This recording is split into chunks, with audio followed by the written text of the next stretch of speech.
जय हिंद साथियों, स्वागत है हमारे यूट्यूब चैनल पर। बहुत स्वागत है। आज की वीडियो में देखेंगे कि चीन और भारत की जो व्यापार समझौता है, इस पर चलिए 1962 से लेकर के आज तक 2022-23 के सेशन तक में दोनों देश के जीडीपी को जानेंगे। आखिर ये देखेंगे आखिर चीन को भारत से क्या फायदा है और भारत को भी चीन से क्या फायदा है। दोनों के आखिर जब तक फायदा नहीं है तो अभी तक भारत और चीन के व्यापार नीति जो है वो चल ही रहा है। आखिर इतनी सारे विवाद, सीमा विवाद को लेकर के, सीपीईसी सड़क को लेकर के, अक्साई चीन को लेकर के कई ऐसे विवाद है। जब 1962 से ही हमें चीन से विवाद है। 1962 के जब युद्ध हुए थे उस समय से लेकर के देखिए अक्साई चीन पर सीपीईसी सड़क निकालना,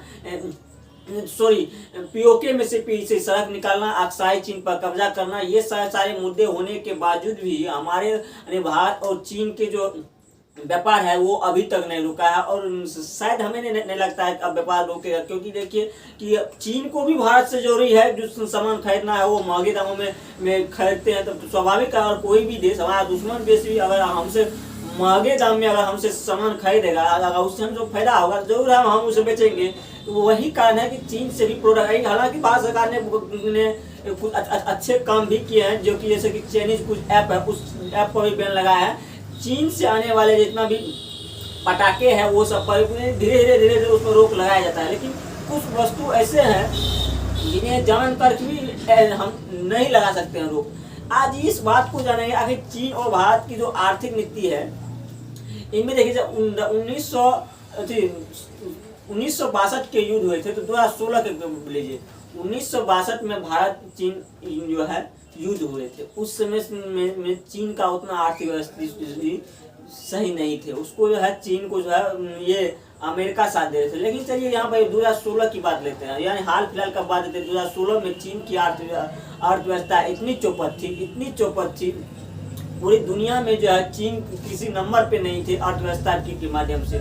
चीन में लोग जो है खाने को खूब तरस रहे। लेकिन 2016 से 2023 का सेशन लीजिए, इतना कम समय में चीन इतना आगे कैसे हो गया? चीन का टेक्नोलॉजी व्यवस्था इतने हाई क्यों हो गया? क्योंकि देखिए चीन में है क्या कि पूंजीवादी अर्थव्यवस्था है, और पूंजीवादी अर्थव्यवस्था होने के कारण ही किसी भी देश में देखिए आप जैसे कि भारत में क्या है, भारत में पूंजीवादी और साम्यवादी दोनों अर्थव्यवस्था, मिश्रित अर्थव्यवस्था है।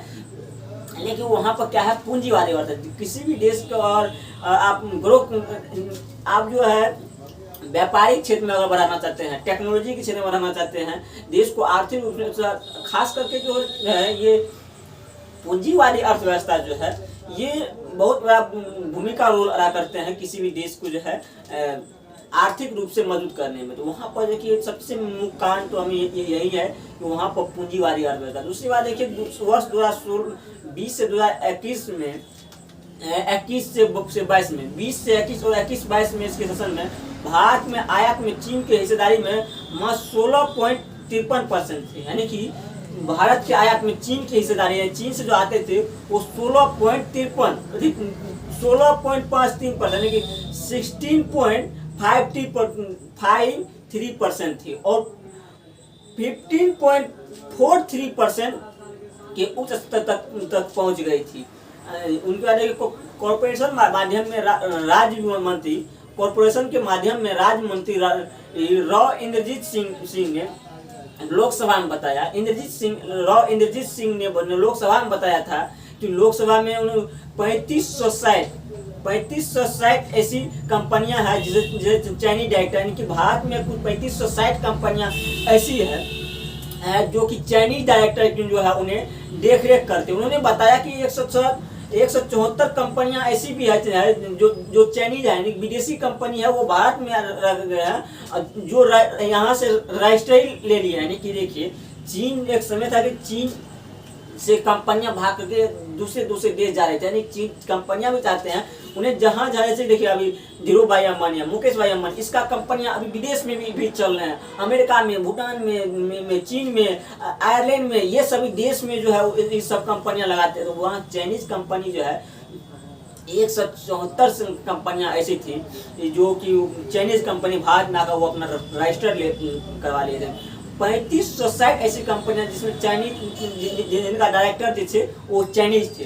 साल 2021 से 22 में भारत ने साल 2021 में भारत ने चीन में करीब 3000 इलेक्ट्रॉनिक मशीन उपकरण जो है उन्होंने खरीदा था। यानी भारत भी चीन से उपकरण में है करीब 3000 करोड़ इलेक्ट्रॉनिक्स खरीदा था। उसमें देखिए भारत चीन ने अपना टाटा प्रोडक्ट्स दिया है। अब भारत भी अपना कंपनी चीन में दिए है, जैसे कि एक कंपनी है टाटा प्रोडक्ट्स जो भारत की कंपनी है।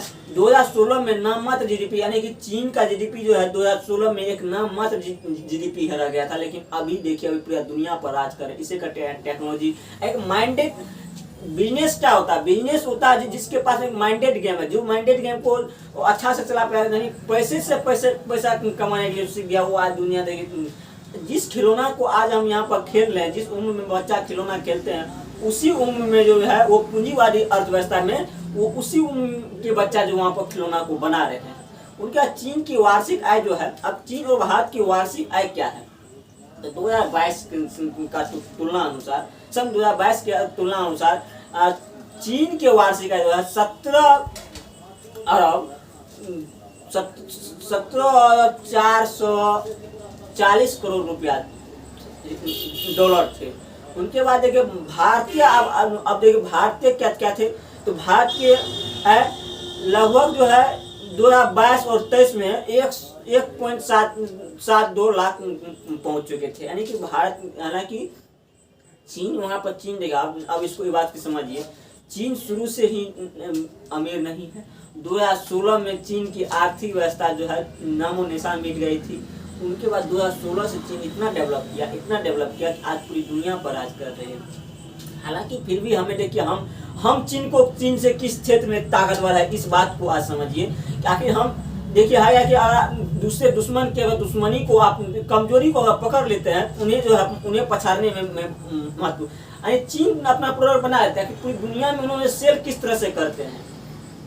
चीन की कमजोरी भारत भी जान रही बात को। देखिए चीन हमेशा से है कन्याकुमारी होकर के, देखिए दो मैप पे दिखा रहे होंगे, चीन हमेशा से है कन्याकुमारी होकर के अपनी व्यापार को अरब सागर में पहुंचाते हैं, और वहीं से पाकिस्तान, ईरान, अफगानिस्तान ये सब देते हैं। हालांकि चीन को इसमें एक दूरी, बहुत ज़्यादा दूरी होते हैं, उसमें ईंधन भी एक खपत होती थी, और उसमें एक लंबा समय भी लगता, जिस कारण से चीन को थोड़ा कम मुनाफा होते थे। उनके बाद चीन ने क्या किया कि बोला ये पीओके, यानी कि पाकिस्तान से बोला कि आपका ये पीओके होकर के हम सड़क निकाल लेते हैं, चाइना पाक कॉरिडोर जिसे हम कहते हैं, चाइना पाक कॉरिडोर अगर हम सड़क निकालते हैं तो उससे हुआ कि स्थल मार्ग से बहुत कम समय में एक लंबी दूरी तय करके उन्होंने है अरब सागर, ईरान, पाकिस्तान, अफगानिस्तान ये सब में अपने व्यापार को धीरे धीरे बढ़ावा देने लगे।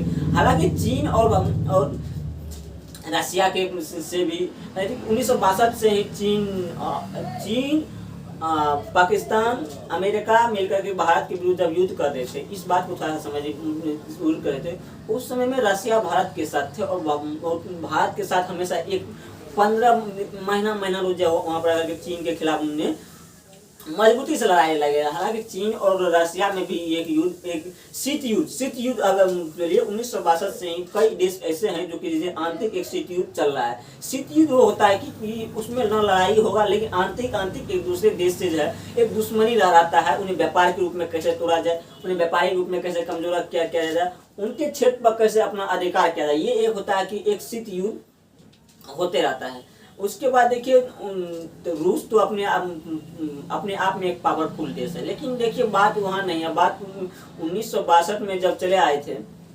व्यापारिक समझौता को तो हम आज समझ लिए। 1962 में भी अक्साई चीन पर उन्होंने कब्जा किया। अक्साई चीन तो वहाँ के भारत का ये मुद्दा यूएनओ में गया, आज तो कोई अक्साई चीन भारत में आएगा ही। उसके बाद देखिए जैसे कि एक बात हम बताए थे कि तिब्बत में वहाँ पर जो है बौद्ध धर्म के मानने वाले लोग थे। तिब्बत एक अलग देश हुआ करते थे, और उस तिब्बत के बौद्ध धर्म के लोग तिब्बत पर चीन ने क्यों कब्जा किया? तिब्बत पर चीन इसलिए कब्जा किया कि बौद्ध धर्म के लोग जो है वो ज़्यादा लड़ाई झगड़ा करना नहीं चाहते, वो हमेशा शांति और चैन से रहना चाहते हैं।